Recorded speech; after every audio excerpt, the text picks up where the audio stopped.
harus istihna billah an ghairillah. Jadi sudah cukup bahwa Allah ini segalanya. Sehingga di antara tugas suci Nabi Ibrahim dan semua nabi adalah wa ja'alaha kalimatam baqiyatan fi aqibih. Nabi Ibrahim itu nabi yang diberi gelar Allah. Dia adalah nabi yang menjadikan kalimat tauhid itu kalimat yang abadi.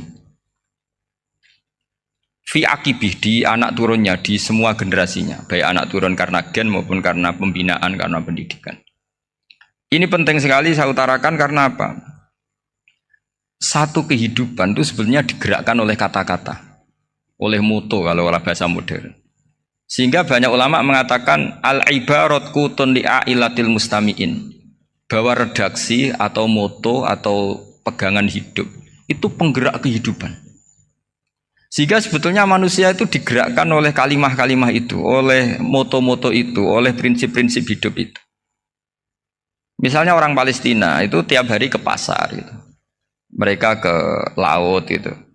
Ditanya, kenapa tidak takut tembak Israel? Jawabannya lucu. Kena tembak ya mati, enggak makan ya mati. Enggak kerja ya mati. Ya sudah, sama-sama mati ya mendingan aktivitas normal. Tapi saya tidak menyarankan itu untuk melawan COVID. Ini cerita saja. Kamu jangan provokator itu. Karena ini wilayah sensitif. Jadi banyak orang yang poligami. Kalau ditanya alasannya gitu, istri satu ya cerewet, dua ya cerewet, mendingan 4. Ya banyak ya gitu. Tapi ada yang kebalikan, istri satu cerewet saja hampir jantungan, apalagi 4, tinggal matinya kan gitu. Itu semua yang menggerakkan itu kalimat. Kalimat itu satu pegangan. Banyak orang loh yang nggak ingin jadi rektor tuh banyak loh Pak Bejo. Jangan kira semua dosen ingin jadi rektor. Melihat rektor sibuk rapat mempertahankan reputasi Unisula terus sering pegang kepala. Ngapain repot-repot? Jadi tukang sapu aja dapat gaji, ngopi, rokokan, selesai. Bodoh amat jadi rektor, mikir orang banyak. Banyak loh orang yang nggak ingin jadi presiden tuh banyak. Karena ngopi nyaman, gak ada yang ganggu. Mau tidur sampai jam 9 siang juga gak ada yang ganggu. Sehingga mereka melihat pegawai negeri itu gak keren, orang kok diatur jam, disiplin. Itu memang cara Allah membagi rahmat. Mau kamu apakan coba? Cara syukurnya dia seperti itu. Bapak saya dulu tuh sering ngajarin saya, diajak jalan-jalan pagi-pagi. Melihat orang ngopi, makan uduk itu bapak seneng. Kok enak jadi wong awam.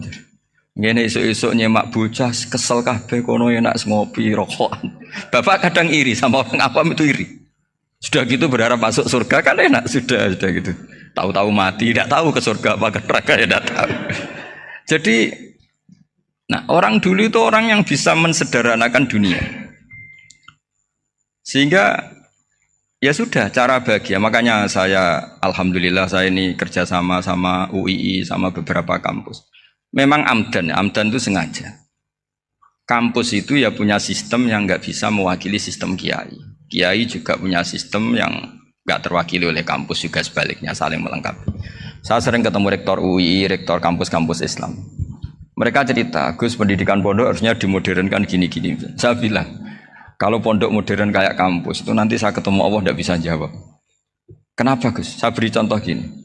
Kalau misalnya perempuan perawan lah atau apa saja namanya perempuan mau tanya tentang menstruasi atau haid, kalau semuanya sistem kampus dia harus kuliah dulu, registrasi dulu, kuliah dulu, bayar dulu, dan dapat jawabannya nunggu mata kuliah pas itu. Bandingkan kalau sistem pondok, saya tuh sering ke pasar sama anak saya dicegat sama ibu-ibu. Gus, anak saya ngalami gini-gini, keluar darah terus menerus, nggak 6 hari tapi 1 bulan penuh. Itu hukumnya apa Gus ya? Nanti saya mau sowan ke jenengan. Nggak usah sowan di sini aja. Ya sudah, sebelum mengeluarkan darah yang rutin seperti itu biasanya haidnya berapa hari? 6 hari ya sudah ikut yang 6 hari, yang lainnya istighatsah. Ngoten tok Gus, ya udah ya. Begitu terus di masalah udhiyah, Pak. Ya coba kalau semuanya pakai sistem kampus, daftar dulu, bayar dulu. Jadi ini nggak ada jawabannya, nunggu mata kuliah itu baru dapat jawaban. Itu biasa nggak sholat bertahun-tahun karena belum ada jawaban tentang itu. Ya itu kalau misalnya orang mati, tahunya cara apa memulasara jenazah itu nunggu kuliah dulu, pas mata pelajaran itu dulu, baru menangani orang mati. Berarti orang mati itu tergeledak semua. Tapi kalau kiai kan enggak. Kesini orang mati terbakar, kalau dimandiin malah badannya copot-copot, itu gimana hukumnya?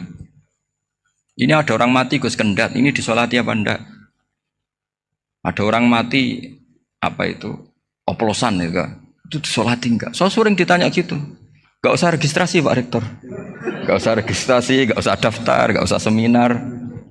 Makanya kalau orang kampus wani kiai itu ya kualat tenan gitu, karena ini yang on time ya. Tapi pondok seperti saya ya ikrar seikrar-ikrarnya pentingnya kampus karena melatih efisiensi waktu, disiplin, tata kelola manajemen sehingga kita ya hormat.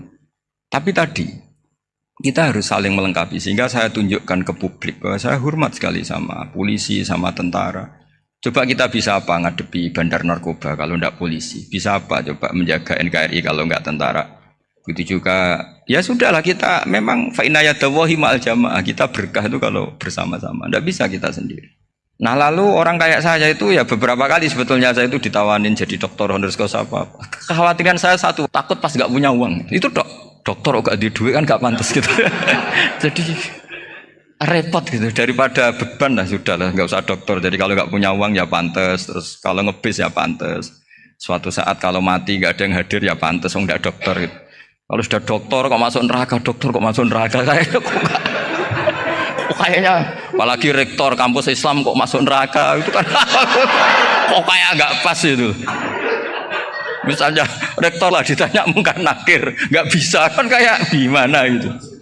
Makanya harus sering ngaji saya supaya nggak malu di depan mungkar nakir. Masa rektor ditanya mungkar nakir nggak bisa. Harus berani bentak, ini saya rektor loh Pak mungkar nakir. Masa kalau wali-wali dulu berani. Masyhur di cerita wali-wali ditanya marabbuka manabuka, saya ini guru tauhid. Kok kamu tanya marabbuka manabuka yang ngelotok? Kok kamu tidak pernah ngaji enak aja tanya. Jadi wali-wali itu ya rileks ngadepi mungkin. Saya yakin rileks wali di Bang Pak Rektor, saya yakin itu. Karena wali itu lebih dekat Allah. Sehingga orang dulu itu saya ulang lagi ya, ada satu kearifan namanya hidup itu apa? Hidup itu adalah cari sebanyak mungkin supaya hidup itu tidak tergantung pada banyak hal. Sehingga misalnya cara berpikir orang-orang modern itu sebenarnya banyak orang-orang ilmuwan yang nggak ngagumi Amerika. Bukan karena angkuh ndak. Untuk mempertahankan kebesaran negara sebesar itu, kebutuhan listriknya besar, kebutuhan tentaranya besar, kebutuhan apa? Sementara negara kayak Venezuela atau Swiss kebutuhannya ada banyak. Pertanyaannya, yang tergantung dengan banyak hal sama yang tidak tergantung banyak hal itu pinter mana? Kalau dibalik pertanyaannya gitu, negara-negara maju itu tidak keren kalau dibalik pertanyaannya. Orang yang untuk mempertahankan eksistensinya banyak, butuh banyak hal dengan yang tidak butuh banyak hal, itu pinter mana? Orang yang bahagianya nunggu jadi dokter, nunggu jadi kiai besar, kiai viral, dengan orang yang bahagia cukup dengan ngopi, itu pinter mana? Tapi kalau dibalik pertanyaannya, orang yang tahunya nikmat hanya kopi dengan nikmat yang banyak, pinter mana? Makanya Mbah Mun tuh kalau guyon itu lucu. Aku ikut saake ambek wong desa sing mlebu swarga. Saya dulu eskal mlebu swarga kok disakeni. Akhirnya beliau memberi penjelasan. Wong desa iku roe pakanan enak, iku mau kopi mbek uduk. Lah swarga iku mau nuruti sing dikarepno.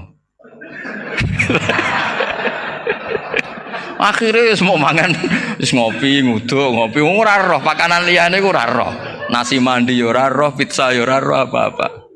Terus saya bilang, wah lah niku nak nganti selera tentang wanita cantik. Iku juga sederhana. Rontok pesek ya wis cantik, rontok ireng ya wis. Apa bidadarinya seperti itu karena saking enggak pengalamannya.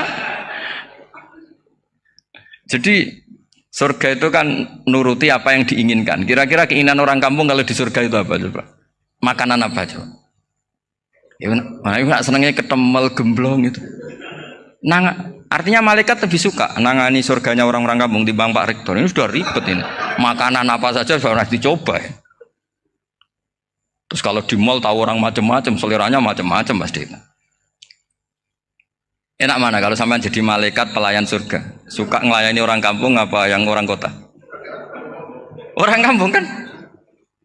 Jadi ya itu guyon ya, guyon tapi itu menjadi pikiran kita bahwa orang yang banyak kebutuhan itu sebetulnya banyak kebodohannya karena menggantungkan kebahagiaannya dengan banyak hal. Makanya Imam Syafi'i ngendikan istighna itu apa? Al istighna anisya'i. Yang dikatakan kecukupan adalah berusaha sebanyak mungkin banyak hal tidak kamu butuhkan. Bukan memenuhi semua kebutuhan kamu karena nafsu kamu ini tidak ada batasnya gitu. Kalau kamu penuhin nggak akan selesai. Itu ada perempuan yang kurang cantik itu minta doa saya, Gus doain suami saya kaya, terus tak guyonin, terus nggak minta. Kalau suami kamu kaya, yang pertama dirubah itu apa? Rumah Gus, supaya rumah saya bagus. Kedua apa? Mobil, supaya mobil saya bagus. Nanti yang dievaluasi itu kamu. Mobil bagus, Alphard, rumah mewah, istrinya kamu pasti itu dievaluasi. Langsung nggak usah sudah gini aja kan. Jadi pertama yang dievaluasi itu kaya itu coba kalau suami kaya itu yang dievaluasi pertama rumah ya, rumah ganti. Setelah itu apa? Mobil. Kira-kira berikutnya akhirnya sudah aku nggak jadi. Nabi Ibrahim itu pernah minta umur panjang, keren umur panjang.